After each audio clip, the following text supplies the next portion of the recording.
Most of us know about 911, the tragic event that shocked the world in the 2001. It raises an important question. Why would some people be willing to sacrifice their lives for a belief? The reasons are complex, but one thing is clear. Beliefs can have a powerful influence on human behavior.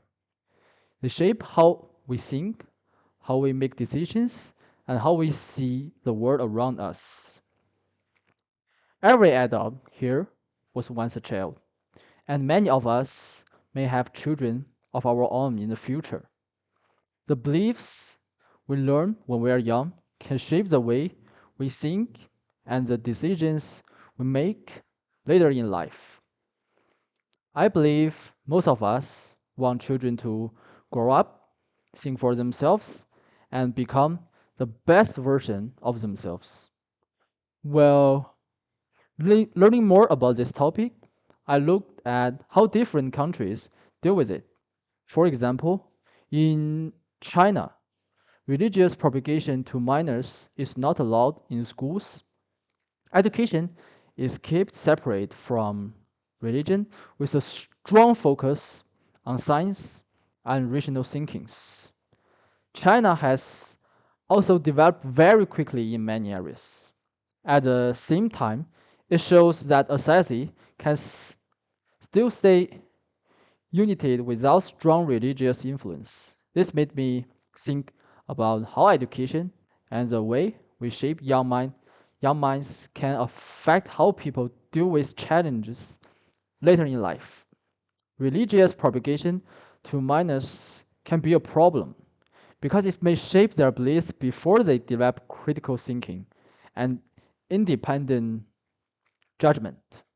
As a result, they may be less likely to think for themselves and, in some cases, may develop more extreme views. Today, I'll discuss three things: the problems caused by early religious propagation, the solutions that can help protect minors, and the benefits this action can bring to society. First, let's take a closer look at the problems caused by early exposure to religious ideas.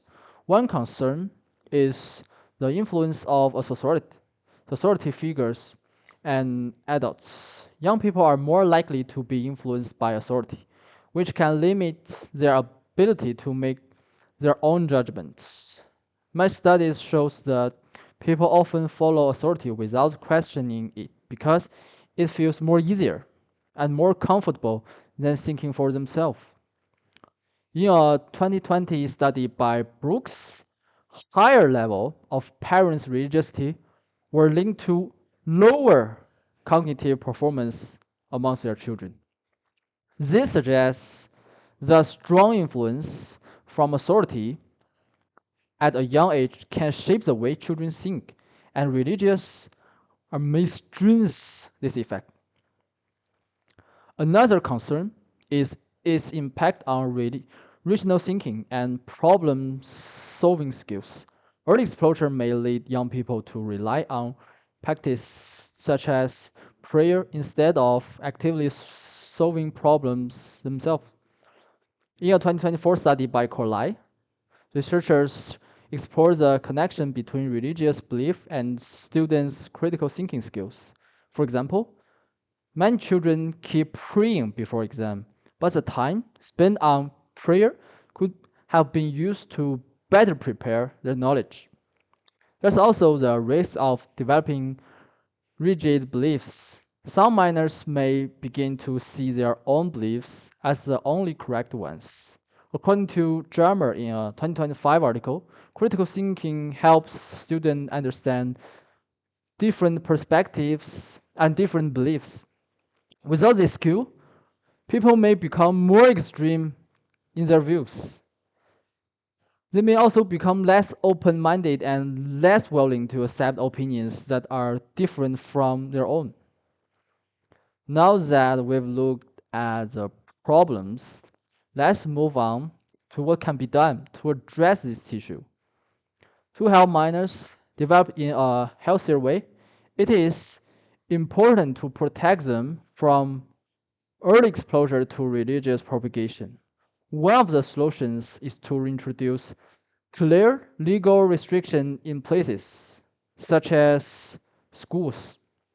Teachers and outside groups should not be allowed to promote religious ideas to minors.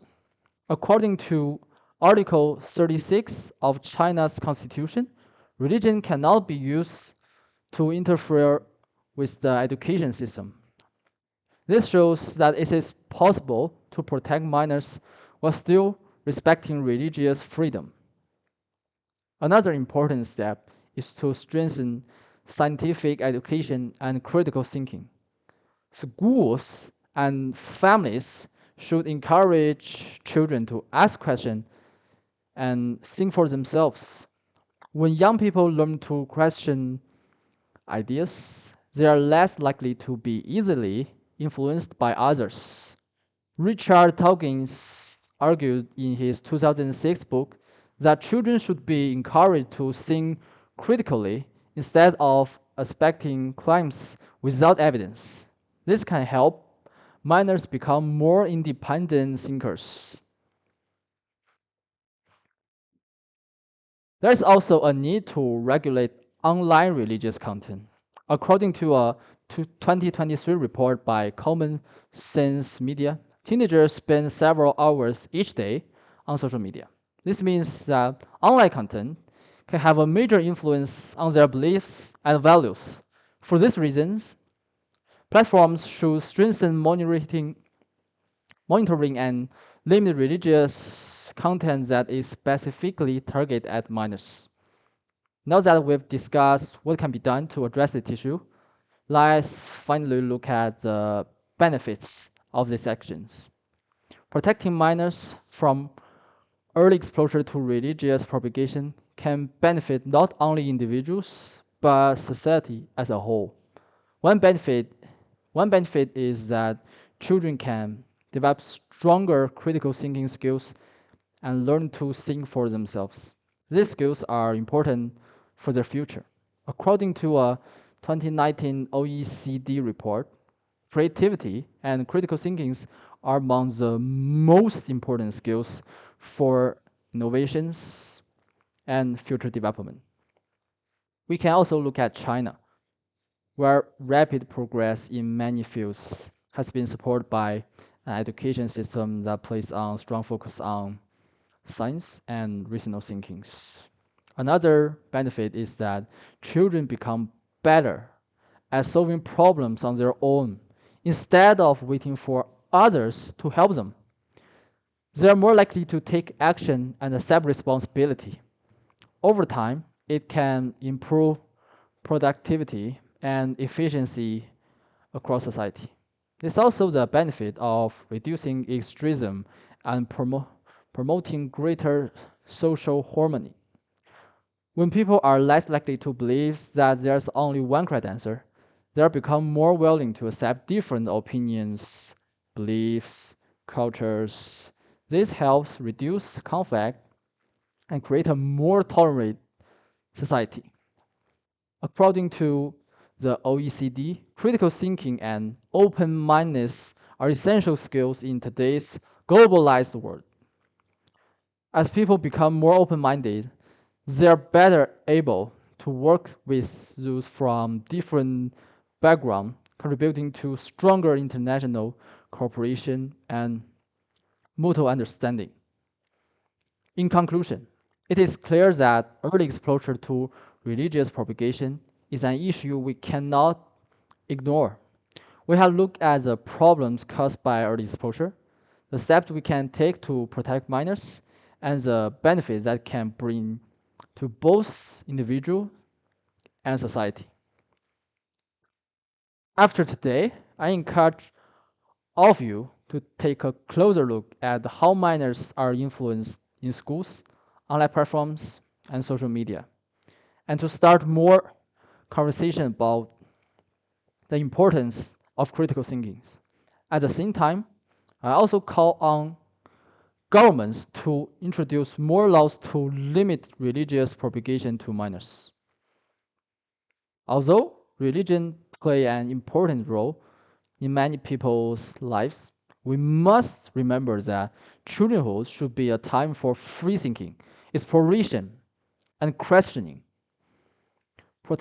Protecting minors from premature religious influence is not about taking away their beliefs, but about giving them the opportunity to make their own choices when they are truly mature.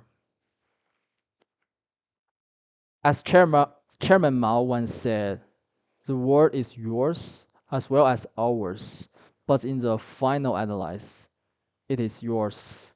Your young people are full of vitality, like the sun at 8 or 9 in the morning. Our hope is placed on you. When children are given the chance to grow well, the next generation becomes stronger and society becomes better.